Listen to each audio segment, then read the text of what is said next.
Hey, what's up, everybody? We have a new YouTube channel. Make sure you subscribe right now. Leave a comment on the video. Share it with your friends. It's also a podcast, 3 and Out, wherever you listen with me, John Middlekauff, Apple, Spotify. We have you covered, as well as thevolume.com. We have merch. Check out. I got 3 and Out hats right now. Thevolume.com. Search the podcast. Buy some merch. The Houston Texans, who 2 years ago drafted Stingley with the 3rd pick. Last year, they had the 2nd and the 3rd pick. Now, the 2nd pick was theirs, and then obviously they traded up 3rd pick. So back-to-back years, they drafted in the top 3. They were a laughingstock. David Culley, Lovie Smith, just the whole Deshaun Watson and the masseuses. Just a fucking disaster. I mean, a complete embarrassment. No way around it. And now they win 10 games. They win their division. And they just curb stomp the Cleveland Browns, who I know they look bad today. They had an awesome season. I mean, they were really good. I mean, they beat the 49ers. They've beat a ton of good teams throughout the season. And they've looked awesome down the stretch with Joe Flacco. And the Texans destroyed them. And I think it shows you. Listen, you know what they remind me of? It's a little different. But do you remember when the Colts got rid of Manning? Manning got hurt. They sucked. They cut him, and they get luck, and they get a new coach and everything, and they're immediately good. And it was like, God, what's the upside for this franchise? Now, CJ Stroud, Andrew Luck, both of them incredible rookie years, and you would buy all the stock. You know the differences in those situations, though? Chuck Pagano wasn't any good. DeMeco is. Ryan Grigson wasn't any good. Nick Caserio is. You know today when they beat the Cleveland Browns that they own the Cleveland Browns first-round draft pick this season? So when they beat them, they made their own pick better. Now, they don't own their pick because they traded to the Arizona Cardinals. But when you win a playoff game, who even cares? So to go to a position where you were one of the laughing stocks of the NFL, it looked like you had no future, you had no hope, you were going nowhere. To then a year later go, we might have, if not the greatest. I mean, listen, I think statistically, I know he's had one of the great rookie playoff performances of all time. Obviously, he had one of the great rookie seasons of all time. The NFL is a little easier to play in than maybe Marino in some of these years. He clearly is a fantastic player. So you get a guy that the Carolina Panthers regret not taking. There's no way. They can tell me whatever they want about the guy that's 5'9" and $160. They would rather take CJ Stroud. But you also have a star coach. Now, the one risky thing is their offensive coordinator, Bobby Slowick's interviewing everywhere. You lose him, that would clearly hurt a little bit. But what a freaking season. What an incredible accomplishment by DeMeco, by CJ, by Nick Caserio, by all their players. I mean, Nico Collins, how good is that guy? How good? I mean, that was part of what I respected a lot about the Cleveland Browns was like their physicality and their toughness. Not that they look soft today. They definitely look slow. They definitely look slow. I mean, the Texans look like a step faster than them all day long.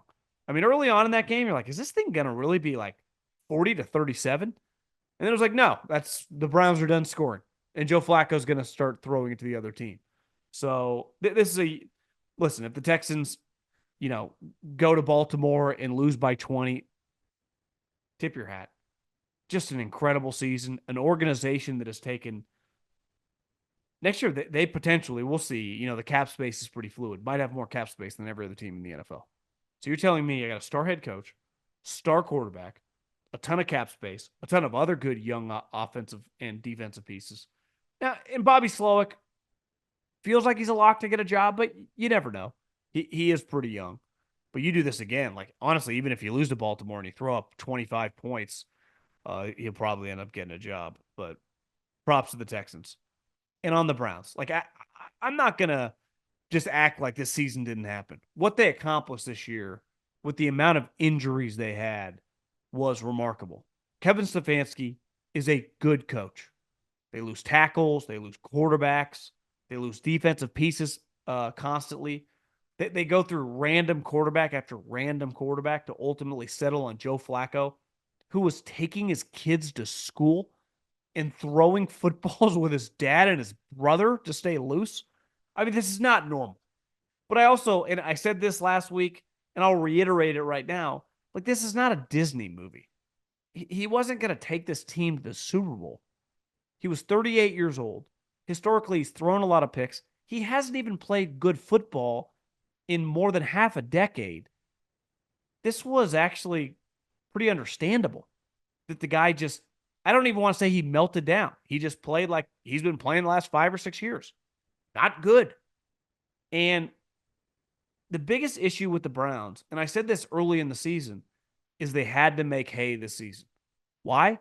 Because Deshaun Watson's cap number was $19 million. $19 million. Next year's cap number is $63 million. I'm not a math major, but you're talking about a $40+ million swing in cap space.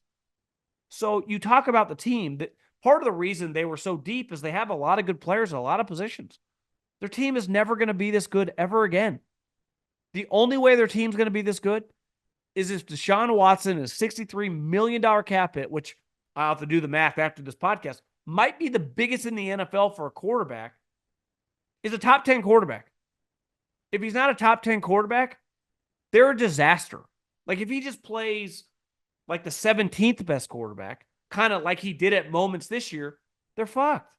Like part of the reason where he could just play okay and they could win some games, their roster was stacked. That's not going to be the case moving forward. They're going to have to get rid of some of these talented starters. So it's not Joe Flacco's fault. Joe Flacco just played like Joe Flacco, right? I mean, a couple pick sixes, like I've seen that before. It happened from Joe Flacco. And I know, and listen, it was a fun story. It was fun to watch. It was easy to root for. It was cool to watch him be like, yeah, I'm just playing loose, just having fun. Until you throw the ball to the other team twice in about 5 minutes and it leads to 14 points and the game's over. So I don't know, man. The Browns have two good coaches, right? Stefanski's a good head coach / offensive coordinator. And Jim Schwartz is a good defensive coordinator. But if I take away $43 million cap space, and now Deshaun Watson, who hasn't played that much the last 3 years, is coming back off an injury, and now all the pressure to not just function, but like play really well. Can you be the 9th best quarterback in the NFL and not the 18th best quarterback in the NFL or the 20th best quarterback in the NFL? Because if you're the 19th best quarterback in the NFL next year, we'll win 7 games. That's a fact. And I think that was on full display today, that they, big picture, have a massive, massive question at quarterback.